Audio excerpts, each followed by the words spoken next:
There she is.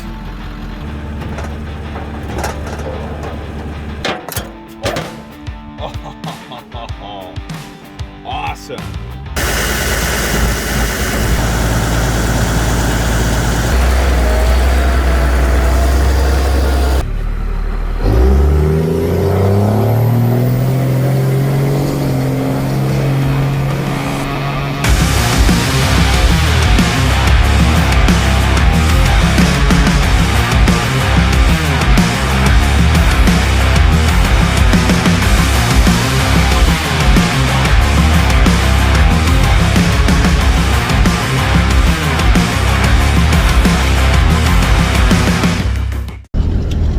Another day, another dollar. Today I'm doing something a little bit different than normally what's on the channel. Not different for me, but what's not normally on the channel. I am not towing and hauling today. That's all right. I am in the service truck. I got the old, not trusty, Ford F Super Duty piece of shitty.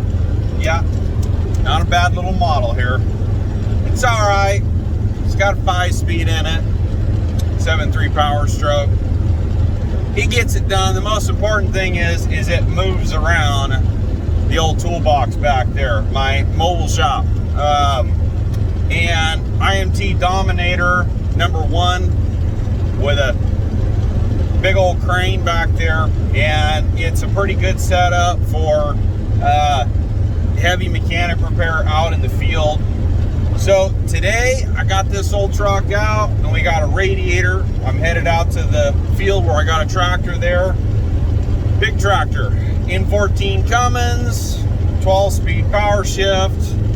She's a big girl and she got a big radiator too. That's why we need the old service truck. There's no lifting that radiator and setting it. It ain't no B-series Cummins in a Dodge. That's where I need the crane. Drop this radiator in. That's the main thing. And the hood, you'll see, but the hood too is pretty heavy. Got to pick it up with the crane. Then when I get the radiator all in and done, put back together, I've got a brake issue. The tractor almost burnt to the ground last fall. The brake, the master cylinder decided to hang up and stick, and it was dragging the calipers on the rotor, and those things got so hot that the oil in the master cylinder started to run out the top of the reservoir and drip down on the rotor, because it just so happens the rotor and caliper is directly below the master cylinder, and that fluid lit on fire. And stupid me, I didn't have a fire extinguisher. That was dumb. There's now a fire extinguisher in that tractor. I put it out with a bottle of water and a Mountain Dew. That's what saved that tractor from burning to the ground.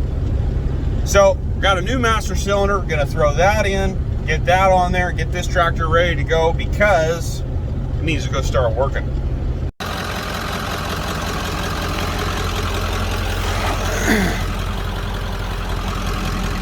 Okay, well, there she is. And there's where it goes. And that's what goes there. There it is. So let me get suited up and get the crane out and get going with stabbing this thing. Oh, the master cylinder. There's the master cylinder right there hanging out. Gotta change that sucker, but that's second. First thing is I want to get this radiator in here and get this tractor fired up.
for the fun part.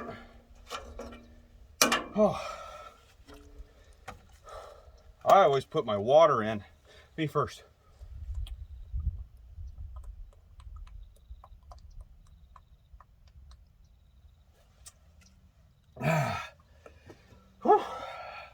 Gets a little warm in these coveralls.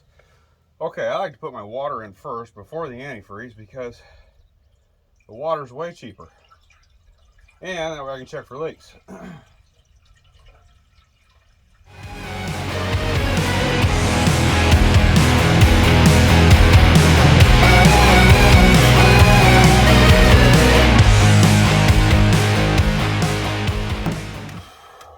12.5 gallons. She's a gurgling. It's not enough. I think it holds about 17, but I grabbed what I had in distilled water and antifreeze. I thought, well, that'll get me a little ways. So it's enough to at least be able to fire it up, check everything else out. So now, time to deal with this hood.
That was a little spooky because, let me show you.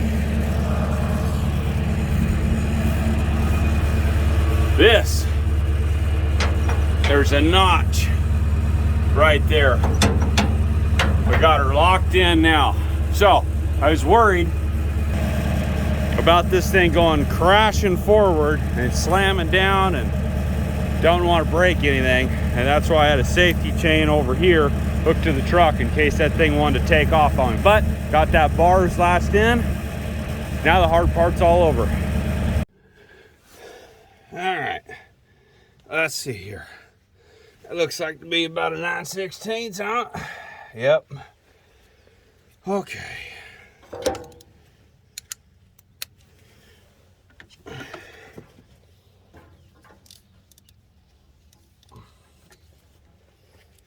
Let's see if we can get this going the right direction. There we go. All right. Okay, one. Oh, there we go. Okay, there we go. Got that one. And get the line wrench out. Yep, 7/16. Come on, baby. Oh boy. Oh boy. Oh yeah. All right. Line wrench. Gotta have a line wrench. It's turned into a bad day without a line wrench. Okay. Why didn't I grab some brake clean while I was down there?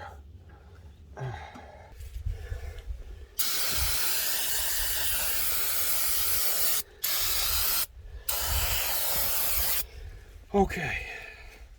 There we go. Why didn't I grab a 7/16 open end while I was down there?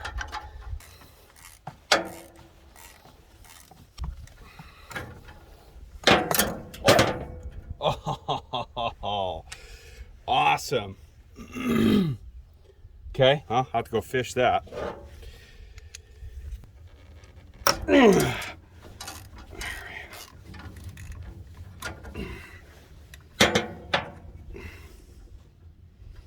we go.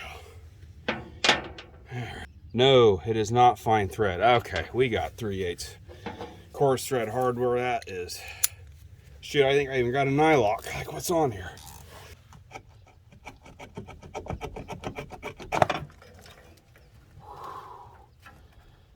Look at that.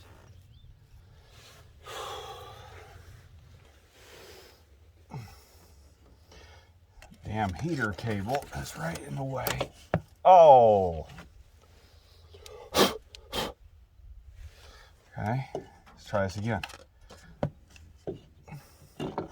There we go. And a new one because someone dropped the other nut and can't find it on top of that. Okay. Now, this back one here is going to be a little bit of a booger. Let's try this right here.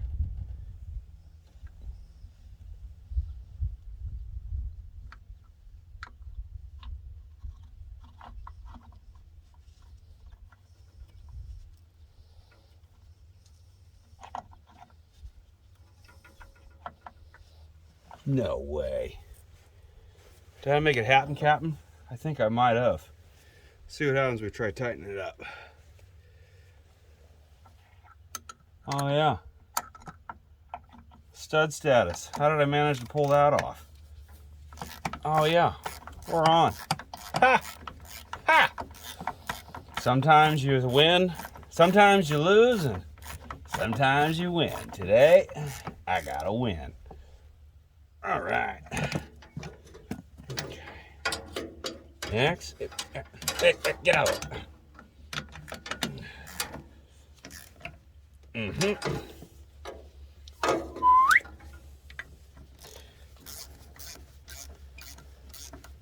Oh man. I got the luck with me today. We're going right in. Everything's falling in place. Really? Foil on the end of the cap. All right, there we go. She's filled up. Okay.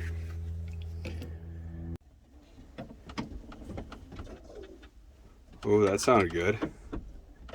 Oh yeah, now we're getting somewhere. Okay, see if she'll fire up. Last time this thing was running was a little bit before Christmas. Whew.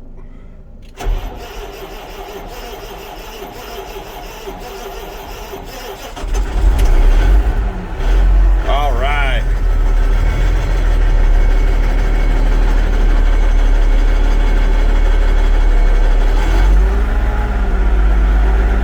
All right, there we go.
everything right there that I needed to install that big old honking radiator and the master cylinder, bleed the brake, everything right there.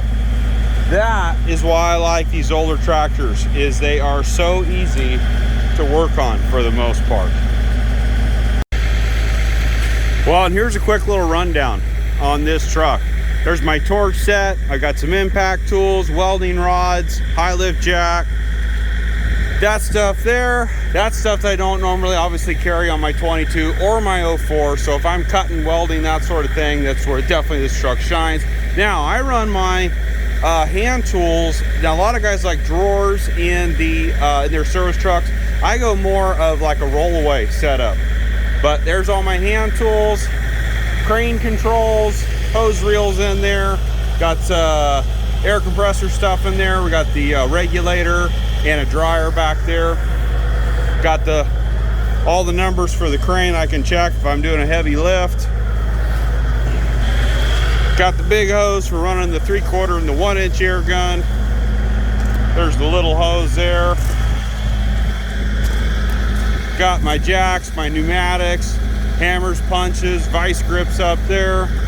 I got my cordless and corded tools in here. Got a gear puller, screwdrivers. This thing could use a little bit better organization. I got a few books right here. And got my supplies down here. I've got pliers, pipe wrenches, crescent wrenches, stuff like that in there. We've got big hardware, little hardware. Oh, I keep all this stuff. Now, lots of supplies. I got hose clamps, I got sanding discs, grinding discs, bearings. I got all these bearings in it because I forget. I got them all labeled so I remember. Field cultivator, the Glencoe chisel plow, and a lot of Miller disc. I got all these kind of labeled so I know what bearings are for what.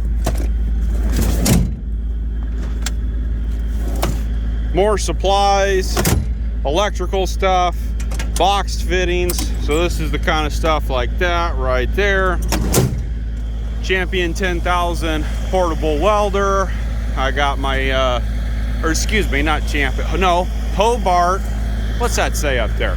Yeah, Hobart Champion 10,000. Okay, yeah, and Champion air compressor, an older one that's, it's got some hours on it with a Harbor Freight engine to keep her going. But yeah, that's pretty much the rundown. I can pretty much fix everything out of this truck. 1,800 hours. Nope, that would be, yeah, it's rolled over. 11,800 hours on this bad Leroy. 1998 and N14 Cummins, 400 horse. Nothing hardly goes wrong with this tractor. This thing has been awesome. Putting this radiator in has been the biggest job that this tractor's needed in 12, 14 years by a long shot. Did have to rebuild the AC one time. Had a solenoid go out on the transmission. Other than that, change oil and filters and greaser. She's a pretty solid rig. What is it? This tractor is 20 years almost behind when DEF and DPF and all that was added to these big tractors. So I think we got her. I'm gonna go ahead and shut this thing down. Air conditioner's blowing cold. That still works. Coolant's getting close. Thermostat opens up about 175, somewhere right in there. But I'm not gonna let it run for too long. I know it needs at least another 5 gallons of coolant. So next time I come out here, I'll bring some more coolant. And hope you enjoyed this video. I spend a lot of time wrenching, but you know, I haven't got much of it actually on film yet. So here's a motion picture of mechanicking. Hey, appreciate you watching. Hit the like button, hit the subscribe button. See you on the next one. So I'll tell you a quick little story about this truck. This truck here, I bought this truck not running, and it had sat for a couple of years. It was full of cobwebs. The cab was completely full of cobwebs. The boxes were empty, full of dust, cobwebs. It was a mess. What was wrong with this truck? was a fuse. This dude that had this truck, he was a grower like me, but not like me. Okay, whoa, slow down there. Okay, so he wasn't a full-fledged mechanic, that sort of thing, or you know, hey, us farmers, we're a jack of all trades and a master of none. But you got to be a little bit more master than this guy. Ugh. Truck quit running. Okay, this was his service truck.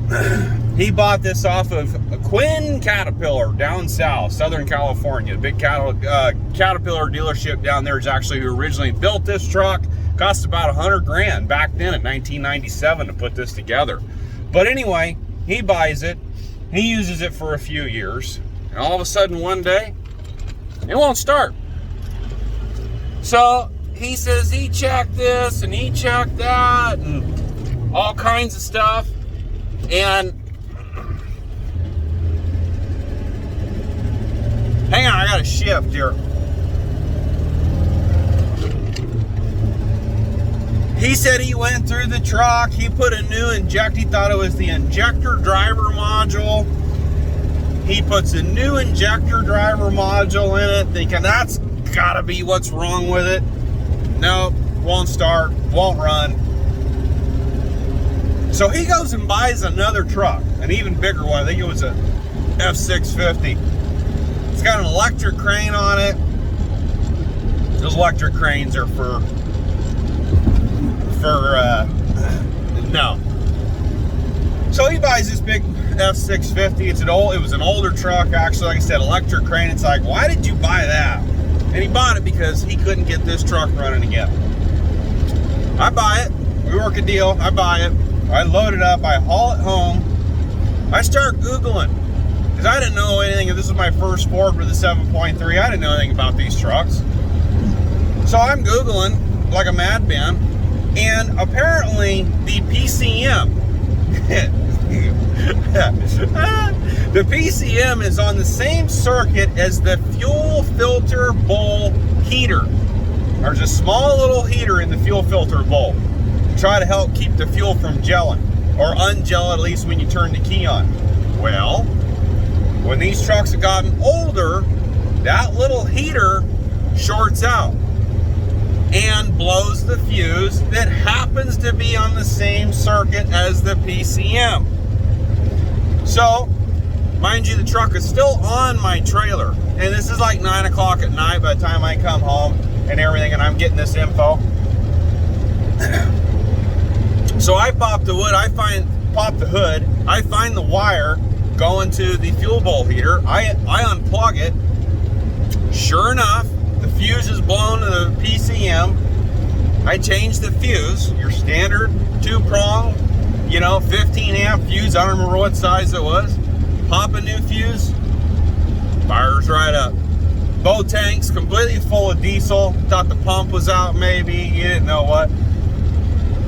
35 plus gallons of free fuel. And I backed her right off the trailer and gave her a quick paint job real fast, cleaned her up, put my tools in, and put her to work. Here she's going.